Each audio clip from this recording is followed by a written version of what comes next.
Ayun po, magandang gabi po sa bawat isa. Gabi din. Kamusta po tayo?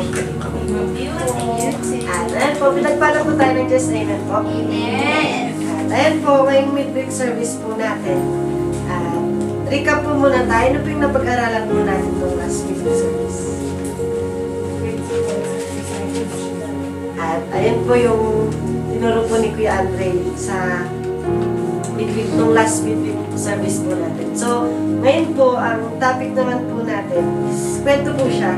At for sure naman po, alam na po ng bawat isa yung kwento ng isang lalaki po na napakayaman niya. Tapos, nung time po na yun ay nakita niya si Jesus at lumapit siya sa Panginoon. At sabi niya, Panginoon, paano ba ako maliligtas? So, ayun po, familiar naman po ang bawat isa sa kwentong yun. At buksan niyo po yung Bible niyo sa Mark 10, verses 17 to 22.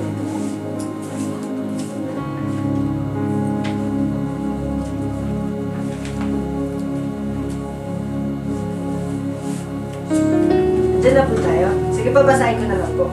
Sabi niya po dito sa Mark 10, verse 17, nang paalis na si Jesus, isang lalaki ang patakbong lumapit sa kanya at lumuhod. Nagtanong ang lalaki, mabuting guro, ano po ba ang dapat kong gawin para magkaroon ng buhay na walang hanggan? Sumagot si Jesus, bakit mo sinasabing mabuti ako? Ang Diyos lang ang mabuti, wala nang iba. Tungkol sa tanong mo, alam mo ang sinasabi ng kautusan.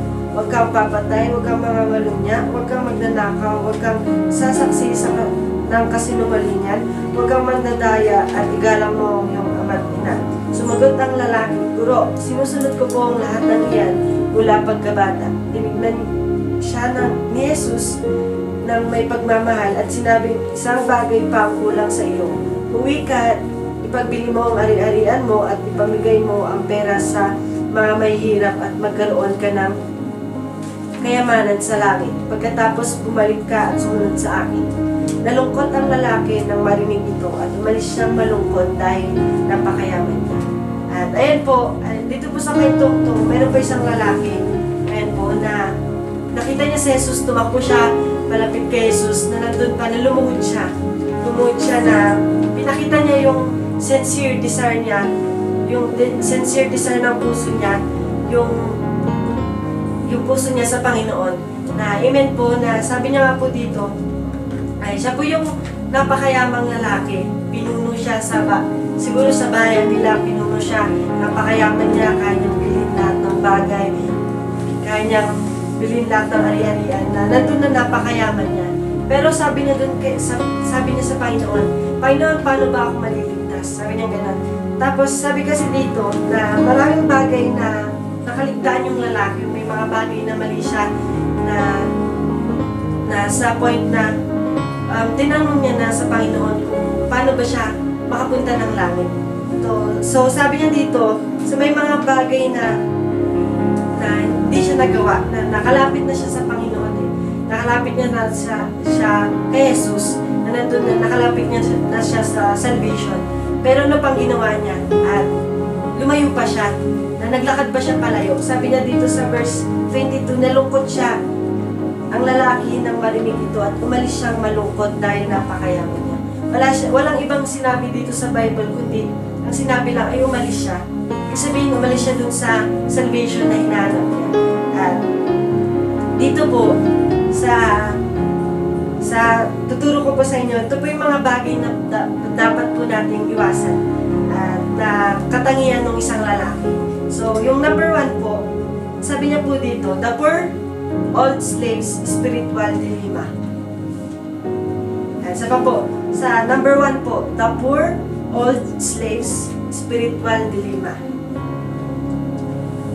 So, dito po, sabi niya po dun sa kwento nga po, sinabi niya nga po dun na tumakbo yung lalaki na nung pagkatakbo niya, nung nakalapit na siya sa Panginoon, lumuhod siya. Na sinabi ko nung una na pinapakita niya yung sincere desire ng puso niya sa Panginoon. Pero sabi niya po dito na sincerity alone is not enough to save your soul. Opo, gusto po ng lalaki na maligtas siya. Ayaw ng lalaki na mapunta siya ng impyerno. Kaya lumapit siya sa Panginoon. Pero sabi niya po dito, may mga bagay na mali niyang ginawa o misconception. So yung letter A po, sabi niya po dito, a faulty understanding of salvation.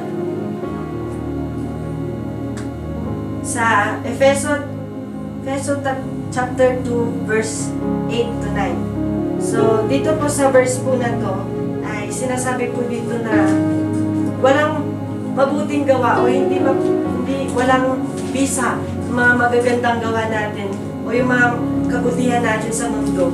At hindi tayo mapupunta sa langit kung yun lang ang ginagawa natin. Hindi po, sabi niya po dito sa Efeso chapter 2 verse 8 to 9 po. Sabi niya po dito, dahil sa biyaya ng Diyos, naligtas kayo ng sumasampalataya kayo kay Kristo. Kaloob ito ng Diyos at hindi galing sa inyo. Sabi niya po sa verse 9, hindi ito nakasalalay sa mabubuti ninyong gawa para walang may pagmalaki ang sinuman. So, ayan po, na sa buhay Kristiyano po natin, hindi lang po tayo makakapunta sa langit. Yun nga po yung sinasabi ng ibang tao na kapag once na gumawa ka ng mabuti, once na gumawa ka ng mga magandang bagay sa kapwa mo, andun na mapupunta kang langit. Pero iba po ang sinasabi ng Bible, na once po na kahit na marami kang magandang bagay na ginagawa sa buhay natin, na kahit na marami kang taong natutulungan, pero pag wala kang relasyon sa Panginoon, andun na hindi ka maliligtas. At ayun po, yun po yung una po natin, a faulty understanding of salvation. Na marami pong tao na maraming naniniwala na kahit gumawa ka ng mabuti, mapunta ka sa langit, pero mali po yun. At yung letter B naman po, ang sabi niya po dito, a faulty understanding of self. At ito pong letter B ay konektado din po sa letter A. Na sabi niya po dito, kahit na anong religion mo, kahit na marami kang nagagawang mabuti sa kapwa mo, andun pa rin na babagsak ka pa rin sa impyerno na kahit na gumawa ka ng mabuti, gumawa ka ng mga ikakalugod ng mga kapwa mo, at andun pa rin na once na wala kang relasyon sa Panginoon, ay wala din. Pero once na naniwala ka o nagkarelasyon ka sa Panginoon, andun kasi nababaguhin ka ng Diyos na kahit na masama ka dati, ay gagawa ka na ng mabuti na andun na, hindi naman sinasabi sa Bible na wag kang gumawa ng mabuti, kundi gumawa ka pa rin. Sabi nga niya dun sa kwento ng lalaki na may mga binanggit si Jesus na wag kang papatay, wag kang magnanakaw, andun na yung masasamang gawain. Pero hindi niya sinabi dun na hindi ka maliligtas sa mga magandang mong gawa. Hindi ka lang maliligtas kapag yun lang ginagawa mo at hindi ka sumusunod sa Panginoon. At yun po na kailangan pa rin po natin gumawa ng mabuti, kailangan pa rin po natin gawin yung mga tamang bagay para ikalulugod ng Panginoon. So, yun po, yung letter C naman po, a faulty understanding of the Savior. Bibilisan ko na lang po kasi medyo marami-rami po ito. Tapos yung C po, sabi niya, faulty understanding of the Savior. So, dito po, yung lalaki po, lumapit po siya sa Panginoon, amen po. Alam niya, ang mindset niya na si Jesus ang magtuturo sa kanya sa daan para sa buhay na walang hanggan. Pero, andun kasi na mali siya doon sa part na yon kasi si Jesus ay ang tanging daan na sabi niya nga dito sa John 14:6, ako ang daan, ang katotohanan at ang buhay, walang makakapunta sa Ama kundi sa pamamagitan ko.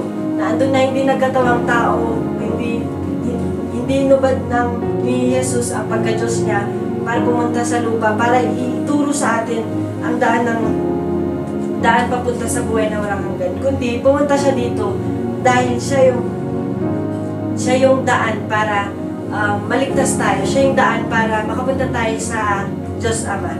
At ayun po, dun po sa mga faults niya po, o dun sa mga maling ginawa ng lalaki, at ang mindset niya po kasi na si Jesus ay makakapagturo sa kanya na sa daan ng buhay na walang hanggan. Pero sabi niya po dito, nung kinausap niya si Jesus, nung una pa lang, nung papunta pa lang siya, yun yung mindset niya. Pero nung once na umalis na siya, na-realize niya na si Jesus ang Diyos. At ito po yung mga dahilan o yung mga bagay na natutunan niya once na nung nakipag-usap siya sa Panginoon. So yung number 1 po, sabi niya po dito, he learned of his spiritual condition. Ito po na yung mga bagay na naliwanagan siya na sa kanyang sa spiritual life niya, yung mga bagay na kulang niya. So yung A po, sabi niya po dito, he discovered that he was really poor. Sabi nga po sa kwento dito po, mayaman po siya, na pinuno po siya, na lahat po ng bagay ay mabibili niya. Pero sabi niya po dito, na he discovered that he was really poor. Saan po? Sa spiritual life. Na nandun po na mahirap siya dun sa spiritual life niya. Kahit na mayaman siya sa mundong to, kung sa spiritual life niya ay mahirap siya o poor siya, nandun na hindi siya maliligtas. Sabi niya nga po dito na makakabili ka ng kama, oo, pero hindi ka makakabili ng tulog. Example na lang po, makakabili ka ng pagkain, pero hindi mo mabibili yung pagkabusog mo. Amen po. Na ganun din po sa buhay Kristiyano po natin na oo, mayaman nga po siya, makakabili siya ng masimbahan, pero hindi niya mabibili yung eternal life. So, ayun po, na kahit na po, ano po meron po tayo sa mundong ito, kung wala po tayong relasyon sa Panginoon, andun po na hindi po tayo maliligtas. So, yung B po, he discovered that he was a prisoner. Ang alam niya po sa buhay niya na marami nga po siyang bagay na pinagmamay-ari. Yun po ang alam niya na nagmamay-ari siya ng maraming bagay, na meron siyang lahat ng bagay sa mundong ito. Pero nalaman niya, nung time na kinausap niya ang Panginoon, nalaman niya yung mga bagay na nagmamay-ari sa kanya. Na kung saan na nakukuha na siya o nahuhugot na siya o parang nakakain na siya lahat ng mga bagay na meron siya. Na parang nahahadlangan na yung pagsunod niya sa Panginoon. So, yung number 2 naman po na natutunan niya sa pakikipag-usap niya sa Panginoon o yung naliwanagan siya na sa buhay niya, sabi niya po dito, number 2, he learned of the Savior's spiritual credentials. Nung pumunta po siya pumunta po yung lalaki kay Jesus, alam niya po, teacher lang po siya, di ba po? Naituturo lang po niya kung saan yung daan ng buhay ng walang hanggan. Pero alam niyo po, nung umalis na siya, nalaman niya po, ito po yung mga nalaman niya na sa Panginoon. Sa letter A po ulit, he discovered that Jesus was patient. So, ayun po, ang Diyos po ay mapasensya kahit na marami kang bagay o marami kang kasalanan, marami kang masasamang bagay na ginawa. Andun pa rin kasi na papatawarin ka ng Diyos, na walang hanggang kanyang papatawarin. Na sabi niya po dito, pinapakita dito na mahal ni Jesus ang lalaki. Diba po, na lahat ng tao sa mundong ito ay mahal ng Panginoon. Kaya nga po, gusto niya na maligtas yung lalaki. Gusto niya na hindi siya magdusa sa impyerno. Kaya nga po, sinabi niya dun sa lalaki na tumingin siya, sabi niya dun sa Bible, tumingin siya sa lalaki na may pagmamahal. At sabi niya dun na may isa ka pang kulang. Kundi yung sabi niya dun na ipamigay mo lahat ng ari-arian mo at sumunod ka sa akin. Na andun po na ang lalaki ay mahal na mahal po ng Diyos, na kahit na makasalanan ito, na kahit na may mga bagay na marami siyang hindi nagawa na gusto ng Diyos. At sabi niya nga po sa English, Jesus will lovely and patiently work in your heart to bring you to the place of decision. At andun po na sasamahan po tayo ng Lord sa lahat ng mga bagay na dinidesisyonan po natin. At sa letter B naman po, he discovered that Jesus was plain. Dito pa sinasabi niya lang po na dun po sa story, sinabi niya lang po na may isa ka pang kulang. Wala po siyang mga nasasamang bagay o may masasakit na bagay na sinabi dun sa lalaki. Kundi ang sinabi niya lang na may isa ka pang kulang. At andun na ipamigay mo lahat ng ari-arian mo at sumunod ka sa akin. Sabi niya nga po dun, if you have everything and miss Jesus, then you have nothing at all. Na parang kahit na lahat ng bagay meron sa'yo, sabi ko nga kanina, pero wala si Jesus sa buhay mo. Nandiyan na wala ka o walang-wala ka. At ayun po, sa letter C naman po, he discovered that Jesus was precise. At andun po, yung nakausap po ni Jesus, yung lalaki, at andun po na sinabi niya, o may mga inutos siya doon sa lalaki. Ano po ba yun? Nasabi niya nga po doon sa Mark 10 verse 22, ay 21, tinignan siya na ni Jesus ng may pagmamahal, sinabi, isang bagay pa ang kulang sa iyo. Umuwi ka at pagbili mo ang ari-arian mo at pamigay mo ang pera sa may hirap at magkakaroon ka ng kayamanan sa langit. Pagkatapos, bumalik ka at sumunod sa akin.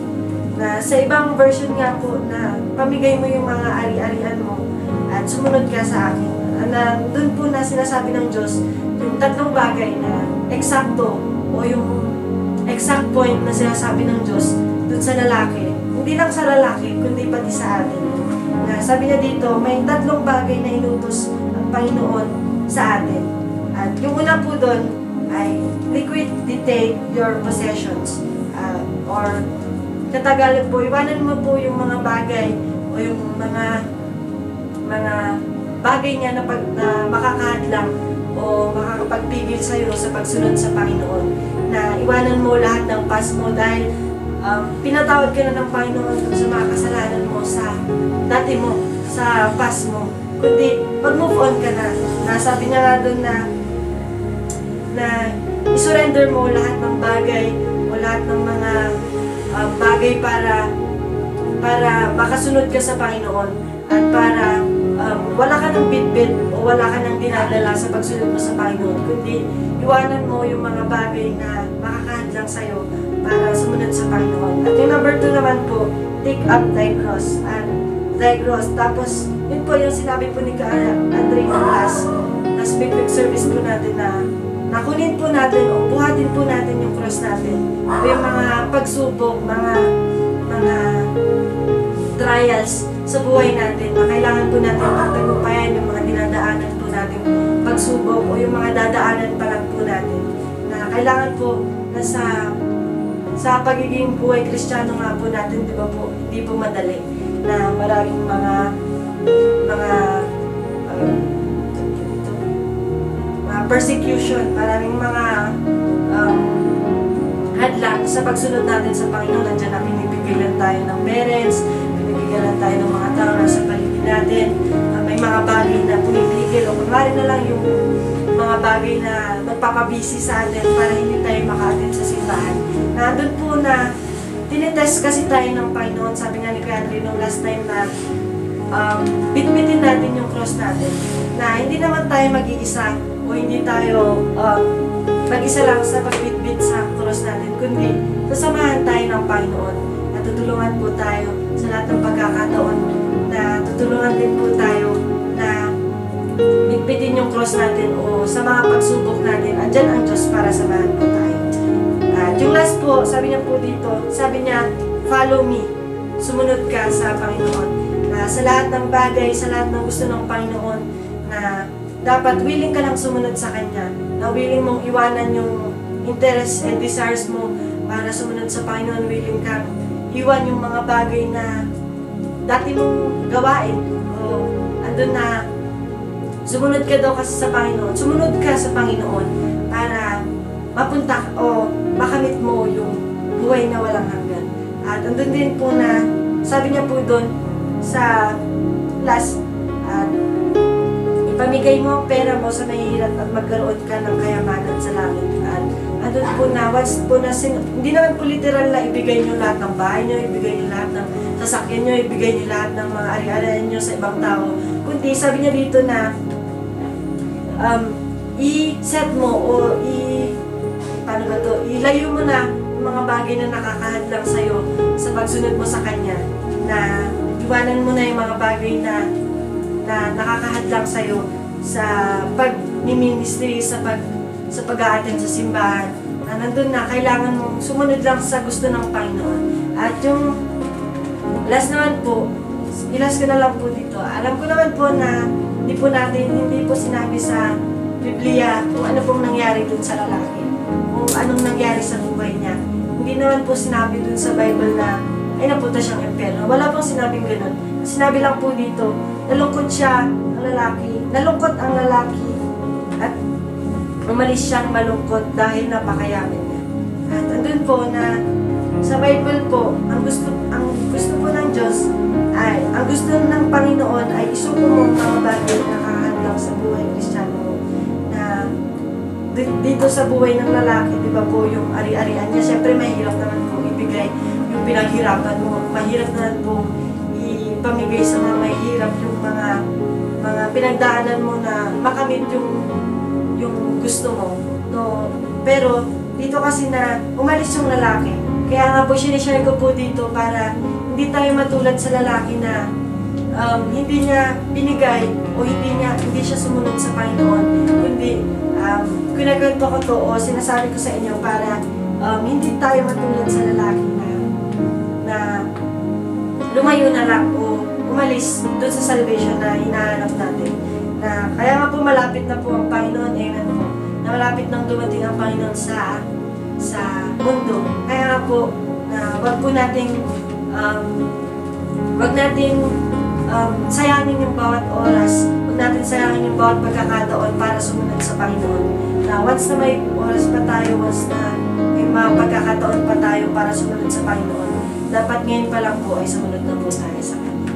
At yun lang po na nga po ay may natutunan po. Katawagan din ako sa Pastor. Yan. So, yun po. Ang ganda po ng topic natin. Paano ba maligtas? Yan. Nakala kasi ng mga tao kung ano yung ngayon sinasabi ni Kuya Joseph kanina na hindi porket nasa yun na lahat eh okay na. Di ba po? Nalala ko nung bata ko, sabi ko, gusto ko, paglaki ko, gusto ko sobrang yaman ko. Sino bang nangarap ng ganun? Lahat tayo, di ba? Di ba? Na yung tipong hindi mo na, kanyari, mag-shopping ka. Hindi window shopping. As in, shopping talaga. Kasi hindi mo tinignan yung presyo. Bakit? Kasi meron kang pambayad. Diba po? Minsan kasi pag nag-shopping tayo, pag halimbawa, ay, ang ganda na ito. Tapos kapag nakita mo yung price, maganda ka talaga. Balik mo ulit. Di ba bibilin? Di ba po? Pero ito nga sayang kasi itong binatang mayaman, kung alam niya lang na kayang ibalik sa kanya ng Diyos yung ibibigay niya. Sayang no? Kung alam niya lang. Tayo kasi bilang mga Kristyano, ang advantage po natin, alam natin na hindi porket nagbigay ka sa Diyos, yung parang walang halaga sa Kanya. Hindi po. Ngayon po, lagi ko itong in-illustrate kapag yung yung every time na magbibigay sa Lord, ganito, ganyan. Halimbawa, ito yung offering mo sa Panginoon. Ano ba yung offering? Hindi naman porket offering, pera agad. Hindi po, andyan yung effort, ano ba, yung time, ganito, basta lahat ng pwede mong ibigay sa Lord, halimbawa, ito yun. Ngayon, ang utak ng mga unbeliever, kaya hindi sila nagbibigay ng kahit na anong effort sa Panginoon. Kasi ang akala nila, mapapagod lang sila. Tama po.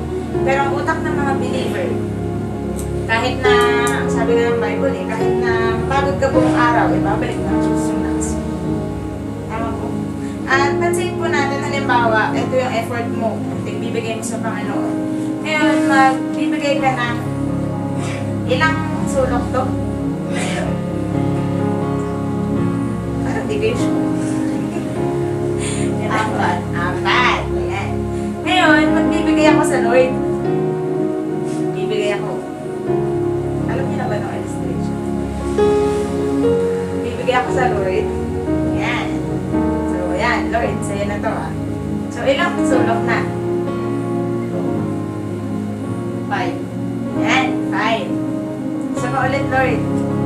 Bibigay pa ako sa'yo. Ano nga to? Papel.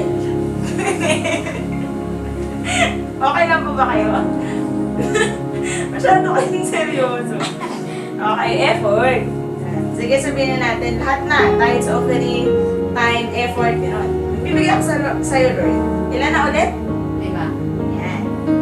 So, ito po, magbibigay ulit ako sa Lord. Ilan na? Ilan na natira sa akin? 1, 2, 3, 4, 5. Yan. Kanina ilan? 5. Yung una. 4. 4. Pero nung nagbigay ako, naging 5. So, nagbigay ulit ako, naging 6. Yan ang point. Every time kasi na magbibigay ka sa Lord, imposibleng walang balik sa'yo. Nakakuha po natin. Kahit ano ba yan, kahit ano yung offer mo sa Diyos, hindi siya papayag na thank you lang. Hindi siya papayag na uuwi ka, na pagod ka na, wala ka pang nakuha. Hindi ganun ang Diyos na pinagdilig pala natin. At ito nga sabi ng binatang mayaman, kung alam niya lang, ito na yung, ang ganda nga nito tinuro ni kay Joseph kasi in-expand niya, na ito yung mga natutunan ng binatang mayaman. Ito yung dapat nating matutunan dun sa kwento na yun. Tama po. Kasi sabi niya dito, may part siya dun na kung meron ka ng lahat, pero wala kang Jesus, wala ka na. Nakuha po natin. At ang tanong, paano ka ba maliligtas? Alam niyo po, sino yung naniniwala dito na sa 10 Commandments, pwede kang maligtas? Ano po na tanong ko natin before? Sino po naniniwala sa inyo na dahilan sa 10 Commandments, pwede kang maligtas? Natatandaan niyo ba? Sino? Yan. So, alam niyo po, sa Old Testament, dahilan sa 10 Commandments, pwede kang maligtas. Pwede. Ibig sabihin, sundin natin yung 10 utos, maliligtas ka, pupunta ka ng langit. Pero alam niyo po, dahilan sa walang nakapasa, kailangan pumunta na Jesus tayo. Nakuha po natin. Hindi naman kasi magpapatupad ang Diyos ng 10 utos, tapos wala lang. Di po, sa Old Testament, pwede kang maligtas kung gagawin mo yung 10 na yun. Pero dahil walang nakapasa, kailangan bumaba ni Jesus dito. Sabi niya, yung generation po natin, sobrang laki ng tiis. Kasi nung unang panahon, magkamali ka lang, automatic, patay ka na. Pero ngayon, magkamali ka, paulit-ulit, hindi ka pa mapatay. Di ba po? Bakit? Kasi ang gusto ng Diyos, ma-realize mo na mali ka para mag-repent. At alam mo po yung sinasabi ni Pastor Boy before, sabi niya, dapat hayaan natin na ang Diyos yung magparusa sa atin. I mean, halimbawa, may ginagawa kang mali. Yan, mga secret sins, ganyan. Dapat wala na, ay mga Kristyano. Halimbawa, may ginagawa kang mga secret sins, ganyan. Bakit hindi nabubuking? Ganun. Kasi alam po, ang gusto ng Diyos, ikaw mismo yung makarealize na mali ka. At huwag nating hayaan na mahuli ka ng kaaway. Bakit? Kasi kapag nahuli ka ng kaaway, ang gagawin niya sa'yo, papahiya ka na. Pero kapag ang Diyos ang magparusa sa'yo, hindi. Nakuha po natin. At ito nga po, yung binatang mayaman. Ang ganda ng kwento niya, kasi nagsisik siya ng kaligtasan. Tama po. Kahit na sobrang yaman niya, alam niya may kulang. Kasi kung walang kulang sa kanya, bakit siya naghahanap? Tama po. Kung kaya naman pala siyang iligtas ng sobrang yaman niya, kung kaya niyang makagawa ng spaceship, papuntang langit, dahil sa pera niya, bakit siya magtatanong kay Jesus? Ibig sabihin, meron at meron kulang sa kanya. Dapat si Jesus. At sobrang palad po natin, sobrang yaman natin kasi may Jesus na. Tama po. Wala ka man ng lahat, pero kung may Jesus ka, meron ka ng lahat. Ang gagawin mo lang, kunin mo sa Jesus mo. Tama po. Kung wala ka ng bagay na yun, dahil may Jesus ka, kinukuha ko yung bagay na gusto mo. Kaya nga po dito sa simbahan po natin, tinuturuan tayo kung paano mag-faith. Ano Ano ba yung mga bagay na wala ka, pwede mo makuha yan. Basta magtiwala ka na kaya ibigay sa iyo ng Diyos. Amen po. So, sige po, tayo na po tayo lahat. At minsan pa, mag-worship lang po tayo sa Lord.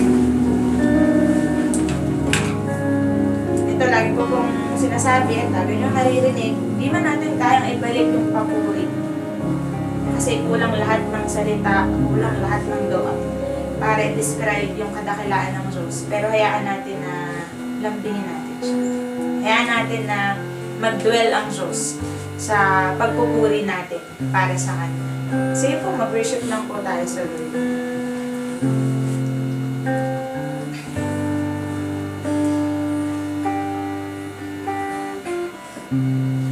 Panginoon, patuloy na malapit kami, O Diyos, sa iyong harapan, O Diyos. Tanggapin mo yung papuri ng mga anak mo sa gabi nito, O Diyos.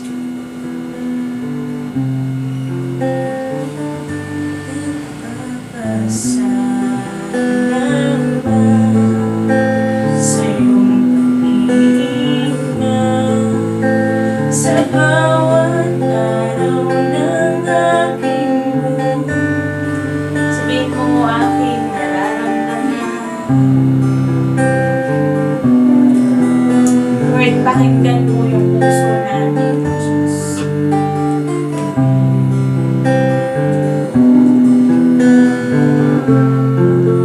Salamat, Lord, dahil pinili mo kami na maranasan ka.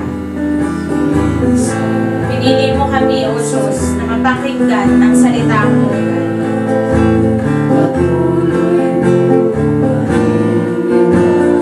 At Lord, aawitin ko.